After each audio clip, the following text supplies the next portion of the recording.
এটা হচ্ছে মানুষের প্রিয় সেই শহর যেখানে আসলেই খানিকটা এইরকম আওয়াজ প্রথমেই শুনতে পাওয়া যায়।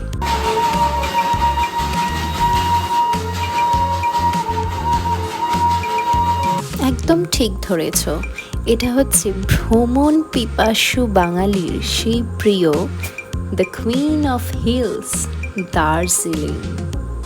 এবারের আমাদের ট্রিপটা দার্জিলিং ওরিয়েন্টেড, তাই জন্যে পুরো ভিডিওটায় ডিটেলস জানিয়েছি দার্জিলিংয়ে কোথায় গিয়ে থাকবে, কিভাবে ঘুরবে আর কিভাবে ট্যুর প্ল্যান করবে, ডে 1-এ কী করবে, ডে 2-তে কী করবে, কতদিন লাগছে, কত টাকা কোথায় কোথায় খরচ হচ্ছে এটসেট্রা।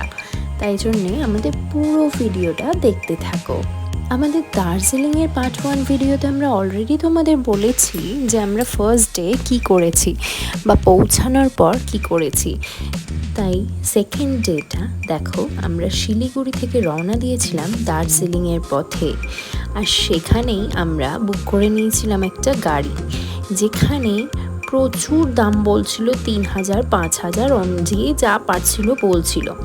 সেই জন্য আমরা যে হোটেলটা স্টে করেছিলাম, হোটেল তিরুপতি, সেখানকার যে ওনার ছিল তার কথাতেই একটা গাড়ি আমরা বুক করি। তাও আমরা সুমো পাই, তাও কততে জানো, মাত্র 2,500 টাকায়। তোমরা যদি চাও আমি নাম্বার দিয়ে দেবো, তোমরা কন্ট্যাক্ট করে নিতে পারো। আর দার্জিলিং কে না পছন্দ করে, বাঙালির ভ্রমণ মানেই দীপুদা, মানে দীঘা, পুরী, দার্জিলিং, এর মধ্যে কোনো একটা হয়ই। শর্ট ট্রিপ মানে এই তিনটে তো বাঙালিরা পছন্দই করে থাকে। আর এবারে আমরা গেছিলাম মে মাসেতে, তোমরা বুঝতেই পারছো মে মাসে যেখানে কলকাতায় দাবদাহে মানুষ একেবারে চাঁদি ফেটে যাচ্ছে রৌদ্রে, সেখানে ওখানের ওয়েদার কিন্তু এত প্লিজেন্ট আর সুদিং যে কি বলবো। সেটা তোমরা নিশ্চয়ই দেখেই খানিকটা উপভোগ করতে পারছো যে পুরো ফগি হয়ে রয়েছে। আর আস্তে আস্তে শিলিগুড়ির পথ থেকে যখন আমরা দার্জিলিংয়ের দিকে যাচ্ছি, ঠান্ডাটা কিন্তু ক্রমশ বাড়ছে। সামনে কিন্তু সোয়েটার একটা রেখেই দিয়েছিলাম অন্তত পক্ষে শিবাংশের জন্যে, যদি হট করে ঠান্ডা পড়ে তাহলে ওর গায়ে চাপানো যাবে, সেই জন্যে। আর ঠিক যেটা ভেবেছিলাম সেইটাই হয়েছিল, যেখানে কলকাতায় আমাদের ওয়েদার এখানে প্রায় 40 ডিগ্রি ছুঁই ছুঁই, সেখানে কিন্তু দার্জিলিংয়ে চলছিল 18 থেকে 20, তার ওপরে একদমই নয়। ভেবেছিলাম হয়তো এসির মতন ঠান্ডা হবে, কিন্তু দেখলাম ভোরবেলা আর রাত্রিবেলা কিন্তু অসম্ভব ঠান্ডা, মানে কাঁপতে কাঁপতে অবস্থা খারাপ। একটা সোয়েটার পরে তো হচ্ছেই না। আর আমি তোমাদেরকে আরেকটা জিনিস সাজেস্ট করব, সেটা হচ্ছে যারাই যাবে, সেটা মহিলা পুরুষ বাচ্চা সকলের জন্যে, আমি বলবো হান্টার বা বুটস জাতীয় বা স্পোর্টস শু টাইপের কিছু পরে যেতে, স্পেশালি মহিলাদের চটি জাতীয় কিছু না পড়তে, কেন পাহাড়ের এলাকা তো প্রচণ্ড রিস্কি হয়ে যায়।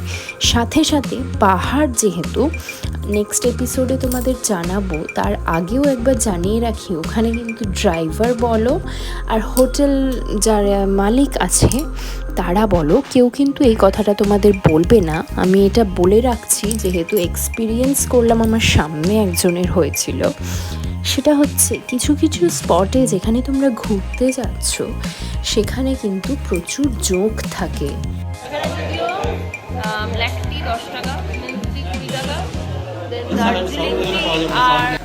দার্জিলিং টি আর স্পেশাল টি, মশলা টি হচ্ছে 30 টাকা, আর স্পেশাল টি হচ্ছে 60 টাকা। যেটা সব নিতে পারো। সেরকমই দার্জিলিং যাবার পথে আমরা একবার চা খেতে দাঁড়িয়েছিলাম ওই দোকানটায়। তোমরা পথেতে ওরকম 2-3টে দোকান পেয়েই যাবে। ওঠার পথে ওখানে দাঁড়িয়ে আমরা চা খেয়ে তারপরে আবার বেরিয়ে পড়লাম দার্জিলিংয়ের যাত্রায়। মাঝখানে একটু দাঁড়িয়েছিলাম, প্রায় ঘন্টাখানেক তো হবেই। কেন জানো, ওখানে মিছিল চলছিল। প্রথমে শুনলাম, ভাবলাম হয়তো কোনো পার্টির মিছিল, তারপরে শুনলাম না, প্যারেড চলছে আর্মিদের, যেটা 1.5 ঘন্টার উপর দাঁড়াতে হচ্ছিল। ওখানে নাকি আরেকটা রাস্তা আছে যাবার, কিন্তু সেখানে তোমাদের ড্রাইভার অনেক বেশি চার্জ করবে। আর সাথে সাথে আমরা বললাম না, প্রয়োজন নেই, আমরা ওয়েট করছি। আধ ঘন্টা মতো দাঁড়িয়ে আমাদের ছেড়ে দিল। তার মাঝখানে আমরা নামলাম, নেবে এই ফুলগুলোকে দেখছিলাম। কি সুন্দর আর কত বড় বড় ফুল দেখো। এই ফুল কিন্তু এখানেও পাওয়া যায়, কিন্তু এই কালারের তোমরা পাবে না। ফাইনালি আমরা এন্টার করলাম the Darjeeling the queen of হিলসে। আর এখানে সৌন্দর্য উপভোগ করার জন্যে মন মাতানো একটা ওয়েদার ছিল। উফ, জাস্ট দারুণ। এখানের মনেস্ট্রিগুলোও জাস্ট দারুণ। আর দেখতেই পাচ্ছ ওয়েদার, সারাউন্ডিং সব কিছুই কেমন।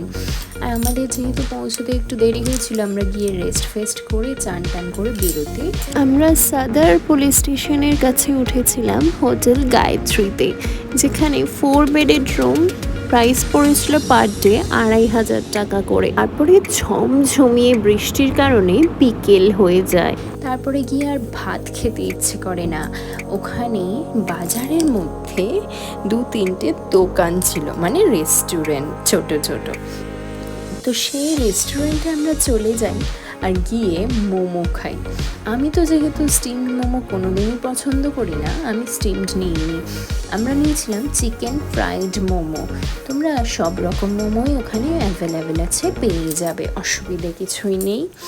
যেটা আমাদের পড়েছিল 150 রুপিস। আর ওরা নিয়েছিল steamed momo, veg steamed momo ওখানে 60 রুপিসে পাওয়া যাচ্ছিল। তো ওখানে আমরা লাঞ্চ করে তারপরে একটু বেরিয়ে পড়ি মার্কেটের দিকে। যেহেতু সেদিনকে প্রচণ্ড বৃষ্টিপাত হচ্ছিল, তাই জন্য আমাদের বিকেল হয়ে যায় খেতে। এবং তারপরে আমরা চলে যাই মেলের দিকে, কারণ সেদিনকার দিনটা তো পুরো ওয়েস্ট হয়ে গেল, আর কোথাও তো সেদিনকে আর যাওয়া যাবে না। মেলেতে গিয়ে কিন্তু বেশ ভালো লাগে, যদিও এত হাঁটতে হয়, বাবা আর বাবু তো অত হাঁটতে পারে না, তাই জন্যে আমরা পুরো মেলটা ঘুরিনি, বাট সামনাসামনি যতটা ঘুরেছি মন কিন্তু একদম ভরে গেছে।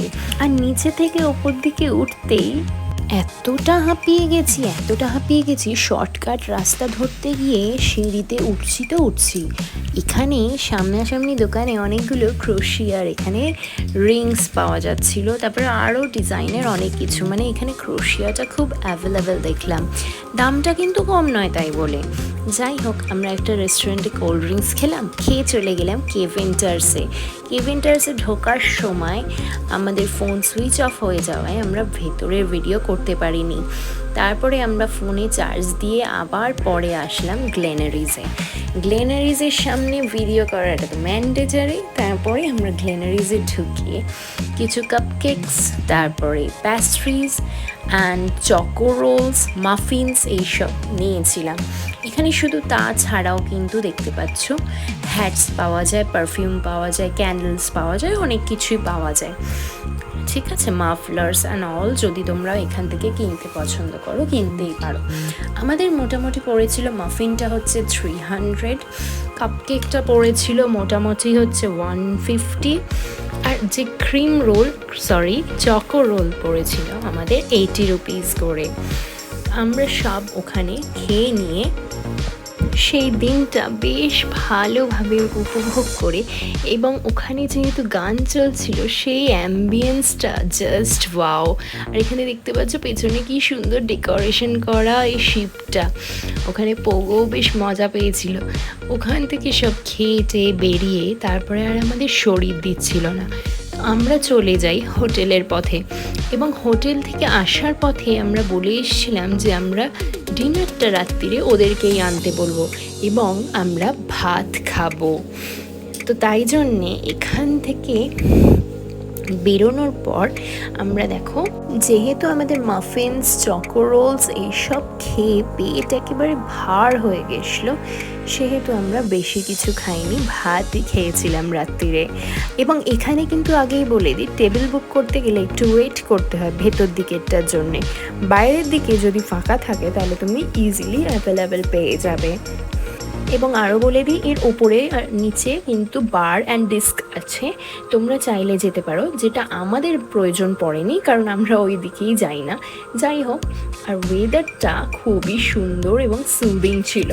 তারপরে ওখান থেকে বেরিয়ে ম্যালেতে একটু ঘুরে টুরে তারপরে আমরা আবার ফটো টটো তুলে ফাইনালি আমরা ব্যাক করে চলে আসার পথে কি দেখলাম জানো? আবার টয় ট্রেন চলছে। টয় ট্রেন দেখে আবার আমরা ফিরে গিয়ে ভাত খেয়ে ঘুমিয়ে পড়ি আর রেডি হই পরের দিনের জন্যে।